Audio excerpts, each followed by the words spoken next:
بسم اللہ الرحمن الرحیم۔ السلام علیکم۔ اور ہم آج بھی پروفیسر سید محمد سلیم رحمۃ اللہ علیہ کی کتاب مسلمان خواتین کی دینی اور علمی خدمات کا مطالعہ جاری رکھیں گے۔ الحمدللہ آج اس سلسلے میں ہماری چھٹی نشست ہے، اور ابھی تک ہم نے اس کتاب کے حرف آغاز اور باب اول میں تعلیمی تحریک، اشاعت علم اور صحابیات، خواتین کی تعلیم پاکستان اور ہندوستان میں، علوم قرآن کی ماہر خواتین کا مطالعہ مکمل کر لیا ہے، اور ہم اس سلسلے میں جو آئندہ موضوع ہے علوم حدیث کی ماہر خواتین، اس کا مطالعہ جاری رکھا ہوا ہے۔ اور اس سلسلے میں جو پہلی خاتون ہے جس کا ہم مطالعہ کریں گے وہ ہے فاطمہ بنت محمد اشبیلیہ۔ فاطمہ بنت محمد اشبیلیہ یہ اندلس کے مشہور شہر اشبیلیہ کی رہنے والی خاتون تھیں۔ انہوں نے اندلس کے مشہور محدث ابو محمد باجی اشبیلیہ کی مجلس میں تعلیم علمی اختیار کی۔ وہ اپنے بھائی کے ساتھ شیخ کی مجلس میں جاتی تھیں، اس لیے دونوں ایک ہی شیخ سے احادیث روایت کرتے ہیں۔ شمس الدوحہ بنت محمد بنت عبد الجلیل، اس خاتون نے پہلے احادیث کا سماع کیا۔ ان کا میلان طبع و زہد و تصوف کی طرف ہو گیا، اس لیے شیخ طریقت ابو الخبیب سہروردی کی خدمت میں تصوف کی تعلیم و تربیت حاصل کی۔ یہ عالمہ، زاہدہ، متقی خاتون تھیں۔ سماع حدیث کا شوق۔ سماع حدیث کے شوق میں مردوں کے ساتھ خواتین بھی شریک تھیں، اس کے خاطر مشکلات اور مشقت برداشت کرتی تھیں۔ اس سلسلے میں امام ابن جوزی نے ایک واقعہ لکھا ہے۔ امام عبدالولید حسان بن محمد ہارون کرشی خراسانی کے حالات پر ایک واقعہ لکھا ہے جو ان کو ان کی والدہ نے سنایا تھا۔ جب تم حالت حمل میں تھے تو میں نے تمہارے والد سے اجازت طلب کی کہ میں امام ابو عباس بن حمزہ محدث کی مجلس سے درس میں شرکت کروں گی۔ انہوں نے اجازت دے دی۔ 10 دن میں نے ان کی مجلس میں شرکت کی۔ 10ویں دن مجلس ختم ہو گئی، پھر امام عباس نے کھڑے ہو کر اللہ تعالیٰ سے دعا مانگی کہ اے اللہ مجھے و اللہ امام ابو الولید کو لڑکا عطا کر۔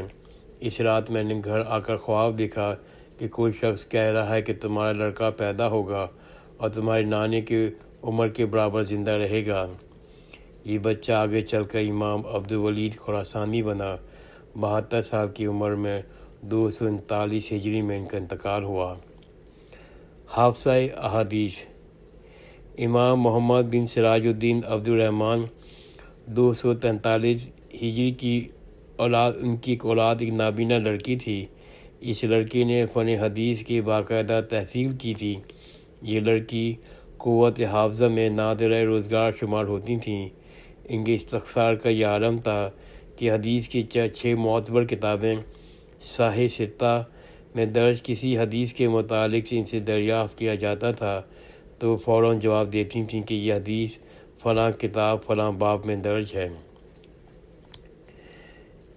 علم حدیث کی خواتین کا مقام۔ علم حدیث میں بعض خواتین کا درجہ بہت بلند ہوتا تھا۔ سلسلہ روایت کی سب سے اونچی سند ان کے پاس ہوتی تھی، اس لیے مرد ان کے پاس رہ کر اس سند کو حاصل کرتے تھے۔ ایسی خواتین کو مسنات کہا جاتا تھا۔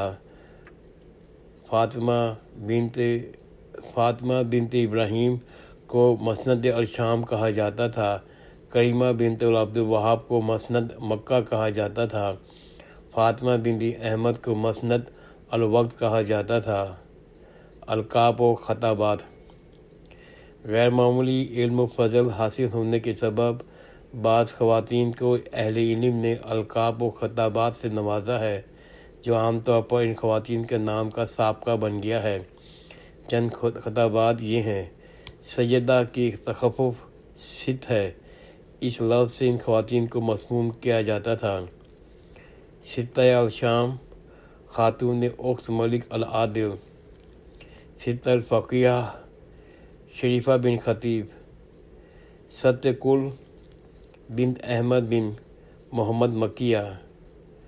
ستہ عرب ام الخیر بنت یحییٰ، شرف النساء امت اللہ بنت احمد، فخر النساء شاہدہ بنت احمد، معلمہ غالمہ بنت محمد، شیخہ ام زینب بنت عباس، شیخہ ام الفضل۔ حلقہ تدریس۔ اسلامی روایت کے مطابق تحصیل علم کے بعد اشاعت علم بہت ضروری ہے، اس لیے بہت سی خواتین خانگی ذمہ داریوں کے باوجود اپنا جداگانہ حلقہ تدریس شروع کر دیتی تھیں۔ خواتین کے حلقہ ہر درس تدریس عام طور پر ان کے اپنے گھر میں قائم ہوتے تھے۔ شائقین علم طالبات وہاں آ جاتی تھیں۔ بعض خواتین کی علمی شہرت بہت زیادہ ہوتی تھی، اسی لیے حلقہ ہر درس میں دور دراز سے طالبان کھنچ کر آتے تھے۔ جس طرح حصول حدیث کے لیے سفر میں اور سماع حدیث میں خواتین پردے کا اہتمام کرتی تھیں، اسی طرح اشاعت علم درس و تدریس میں بھی وہ احکام شرعی کی پابندی اختیار کرتی تھیں۔ حفصہ بنت سیرین اور پردہ۔ عاصم بن سلیمان احوال بیان کرتے ہیں، ہم لوگ حفصہ بنت سیرین کی خدمت میں سماع احادیث کے لیے حاضر ہوتے تھے۔ وہ اپنی چادر سنبھال کر بیٹھتی تھیں، چہرے پر نقاب ڈال لیتی تھیں۔ ہم نے ان سے عرض کیا کہ آپ یہ تکلیف کیوں اٹھاتی ہیں؟ آپ جیسی عمر رسیدہ خاتون کو تو قرآن نے رخصت عطا کی ہے۔ ان کا جواب وہ دیتی تھیں، رخصت کا جو ٹکڑا ہے ذرا وہ بھی پڑھا کرو۔ اگر اپنی چادر اتار کر رکھ دیں تو گناہ نہیں، بشرطے کہ زینت کی نمائش کرنے والی نہ ہوں، تاہم پھر بھی وہ حیاداری برتیں تو ان کے حق میں بہتر ہے۔ اس لیے وہ کہتی تھیں کہ وہ چادر اوڑھ لینا ہی اچھا محسوس کرتی ہوں۔ غالمہ بنت احمد۔ یہ خاتون اندلس کی مشہور و معروف عالمہ فاضلہ خاتون تھیں۔ یہ خواتین کی ہر قسم کے علوم و فنون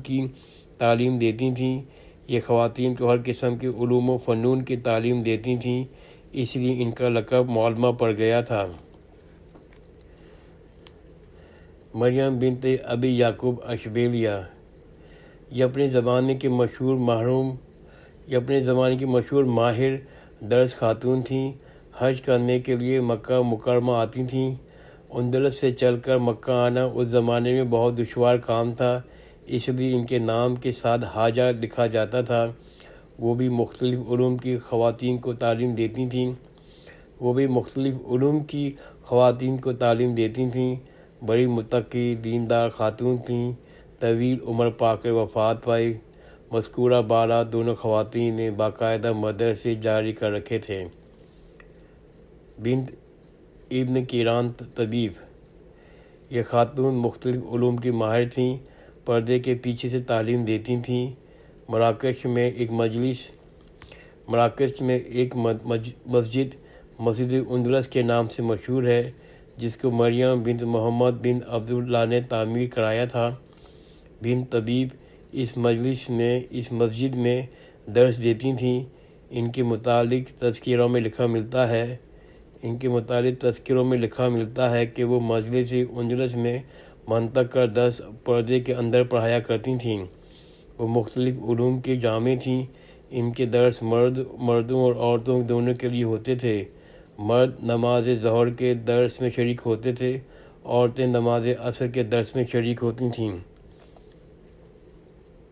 علیہ بنت حسان۔ علیہ بنت حسان بصرہ کی ایک باندی تھیں۔ یہ عالمہ فاضلہ اور شان و شوکت کی خاتون تھیں، بڑی زیرک و فہم والی تھیں۔ بصرے کے محلے توقع میں رہتی تھیں۔ بصرے کے علماء اور فقہاء ان کے مکان پہ آتے تھے اور ان سے مختلف سوالات دریافت کرتے تھے۔ ام محمد زینب بنت احمد بغدادیہ۔ یہ بڑی فاضل خاتون تھیں۔ علم حدیث میں ان کا اعلیٰ مقام حاصل تھا۔ اشاعت علم کا انہیں بہت شوق تھا۔ وہ شہر میں جاتی تھیں، ایک مدرسہ قائم کر دیتی تھیں۔ مدینہ منورہ میں اور قاہرہ مصر میں ان کی قیام زیادہ عرصہ رہا، وہاں طویل مدت تک درس دیتی رہیں۔ 90 سال کی عمر میں ان کا انتقال ہوا۔ آخری وقت بھی حدیث کا درس جاری رکھا ہوا تھا۔ ام احمد زینب بنت مکی حرانیہ، یہ عالم فاضلہ خاتون تھیں۔ علم حدیث کی اشاعت میں خاص شوق تھا۔ ان کی حلقہ درس میں طلباء کا ہجوم ہوتا تھا۔ 94 سال تک یہ اشاعت حدیث میں مشہور رہیں۔ فخر النساء، علم حدیث میں بہت کم خواتین نے اس قدر بلند مرتبہ حاصل کیا ہے۔ ان کے پاس سند عالی تھا، اس لیے بڑے بڑے ائمہ اور شیوخ ان کے درس میں شامل ہوتے تھے اور سند عالیہ حاصل کرتے تھے۔ اس دور کا شاید ہی کوئی محدث ایسا گزرا ہوگا جس نے شہداء کی شاگردی اختیار نہ کی ہو۔ ایران کے مشہور دینور میں 1484 میں پیدا ہوئی تھیں۔ ان کے والد بہت بڑے عالم تھے، انہوں نے بہت اچھی ان کو تعلیم دلوائی۔ انہوں نے مختلف علوم و فنون حاصل کیے۔ خط بھی نہایت خوش صورت تھا۔ ابو بکر، محمد بن شاشی، حسین بن احمد نعمانی وغیرہ سے علم حاصل کیا۔ ان کی شادی ایک معمولی شخص علی بن محمد سے کر دی گئی، مگر انہوں نے حسن اخلاق سے زندگی بسر کی۔